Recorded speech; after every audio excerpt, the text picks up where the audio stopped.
Hi friends, welcome to my channel. நம்ம சேனலில் இன்றைக்கி துளி கூட மசாலா ஊற்றுறாமல் ரொம்ப ஈஸியான முறையில் பீச்சில் கிடைக்கிற மாதிரி ஒரு சூப்பரான மீன் வறுவல் தாங்க. ரொம்ப ஈஸியாக அண்ட் டேஸ்ட்டாக எப்படி செய்கிறதுன்னு பார்க்க போகிறோம்.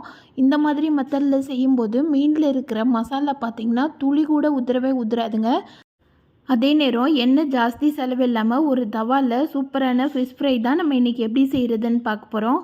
இது செய்கிறதுக்கு பார்த்திங்கன்னா நான் வந்து ஒரு 3/4 கிலோ அளவு சங்கரா மீன் எடுத்துருக்கிறேன். இந்த மீன் தான் பொரிக்கிறதுக்கும் சரி குழம்புக்கும் சரி ரொம்ப டேஸ்ட்டாக இருக்கும்.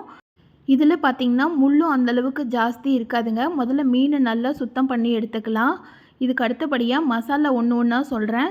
சில்லி பவுடர் வந்து 1/4 ஸ்பூன் எடுத்துருக்கிறேன். தனியாத்தூள் வந்து 1 ஸ்பூன் எடுத்துருக்கிறேன். ஒரு 1/4 ஸ்பூன் பக்கம் மஞ்சத்தூள், ஒரு 1/4 ஸ்பூன் மிளகுத்தூள், 1/4 ஸ்பூன் அளவு சீரகத்தூள், இது எல்லாத்துக்கும் தேவையான அளவு உப்பு, 1 ஸ்பூன் அளவு இஞ்சி பூண்டு பேஸ்ட்டு, ஒரு 2 ஸ்பூன் அளவு குக்கிங் ஆயில் எல்லாமே சேர்த்துட்டு நல்லா பசைஞ்சு விட்டுடலாம்.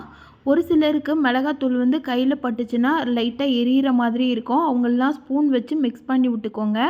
அது மாதிரி மீனை கழுவும் போது கொஞ்சமாக மஞ்சத்தூளும் உப்பும் போட்டு நல்லா கழுவி எடுத்துருங்க. கல்லுப்பு சேர்த்து கழுவி எடுத்துனிங்கன்னா மீனோட ஸ்மெல் வந்து வரவே வராதுங்க. அது மாதிரி உள்ள டஸ்ட்டு சின்ன சின்னதாக கருப்பு கருப்பாக டஸ்ட்டு இருக்கும். அதையும் ஃபுல்லாக ரிமூவ் பண்ணி எடுத்துருங்க.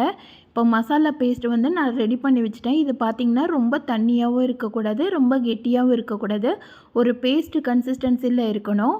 மசாலா ரெடி பண்ணி வச்சதுக்கப்புறமா மீனை வந்து இந்த மாதிரி சின்ன சின்ன பீஸாக கட் பண்ணி விட்டுக்கோங்க. நடுவில் சின்னதாக ஒரு கோடு போட்டுக்கிட்டிங்கன்னா மசாலா வந்து உள்ளே நல்லா டிப்பாகி வரும். சாப்பிட்றதுக்கு நல்ல டேஸ்ட்டாக இருக்கும் பொரிஞ்சதுக்கப்புறமா.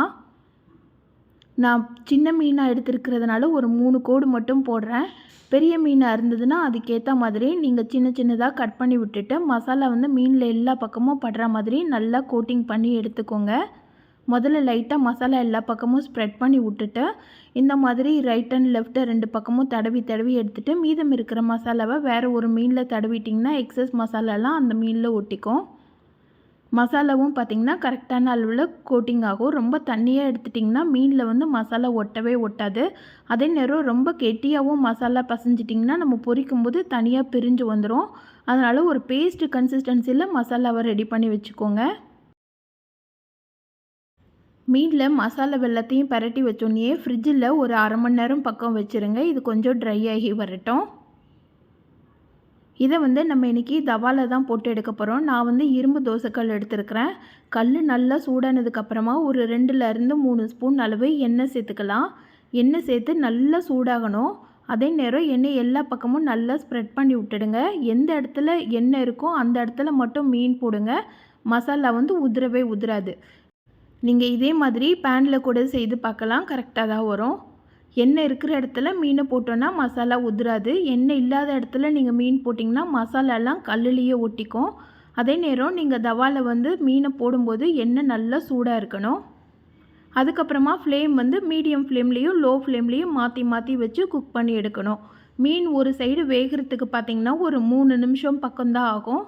ஒரு 2லேருந்து 3 நிமிஷம் மீனோட அளவு பொறுத்து மாறுபடும். மீனை வந்து கல்லில் போட்ட உடனே திருப்பி விடக்கூடாது. ஒரு 2 நிமிஷத்துக்கு லோ ஃப்ளேமில் நல்லா குக் பண்ணி விட்டுடுங்க. குக் பண்ணதுக்கப்புறமா நீங்கள் கரண்டி வச்சு மெதுவாக திருப்பி போட்டிங்கன்னா மசாலா வந்து உதிரவே உதிராதுங்க. அந்த சைடு இருக்கிற மீனெல்லாம் நல்லா வெந்து வந்திருக்கும். ஒரு 2 நிமிஷம் பக்கம் ஆயிடுச்சு. நான் மீன் எல்லாத்தையும் திருப்பி போட்டுக்கிறேன். பார்த்திங்கனாலே தெரியும் மசாலா வந்து துளி கூட உதிரவே இல்லை. எவ்வளோ சூப்பராக நல்லா குக்காகி வந்திருக்கு பாருங்கள். எண்ணெய் இல்லாத சைடில் மட்டும் கொஞ்சமாக தோல் பிரியுது. இந்த மாதிரி தான் எண்ணெய் இல்லாத இடத்துல போட்டோன்னா மசாலாவும் அந்த மீனோட ஸ்கின்னும் சேர்ந்து பிரிஞ்சு வந்துடும். அதனால் மீன் இருக்கிற இடத்துலலாம் சுற்றிலும் எண்ணெய் விட்டு இதே மாதிரி எல்லா மீனையும் பொரிச்சு எடுத்துக்கலாம். இப்போ அடுத்த ரவுண்டு மீன் போடுறதுக்கு முதல்ல ஊற்றின எண்ணெய்லாம் கொஞ்சம் காலியாகிடுச்சு. இப்போ அடுத்தது ஒரு 2 ஸ்பூன் அளவு எண்ணெய் ஊற்றிக்கிறேன். இந்த எண்ணெய் நல்லா சூடானதுக்கப்புறமா நம்ம மீதம் இருக்கிற மீனையும் சேர்த்து பொரிச்சு எடுத்துடலாம். முக்கியமான டிப்ஸு, மசாலா வந்து ரொம்ப கெட்டியாகவும் தண்ணியாகவும் இருக்கக்கூடாது. ஒரு பேஸ்ட்டு கன்சிஸ்டன்சியில் இருக்கணும். அதே நேரம் நீங்கள் தவாவில் போடும்போது ஃபஸ்ட்டு எண்ணெய் நல்லா சூடாக இருக்கணும். அதுக்கப்புறமா லோ ஃப்ளேமில் வச்சிடணும். எண்ணெய் இருக்கிற இடத்துல மட்டும்தான் நீங்கள் மீனை போடணும். இந்த 3 டிப்ஸையும் நீங்கள் ஃபாலோ பண்ணி செஞ்சிங்கனாலே போதுங்க. சூப்பரான மீன் வறுவல் ரொம்ப ஈஸியாக அண்ட் டேஸ்ட்டாக ரெடி பண்ணிடலாம். அவ்வளோதான், சூப்பரான மீன் வறுவல் ரெடி ஆயிடுச்சு. இதே மாதிரி மெத்தடில் நீங்களும் உங்கள் வீட்டில் மசாலா உதிராத ஃபிஷ் ஃப்ரையை செஞ்சு பாருங்கள். செஞ்சு பார்த்துட்டு எப்படி இருந்துச்சுன்னு சொல்லிட்டு கமெண்ட் பண்ணுங்கள்.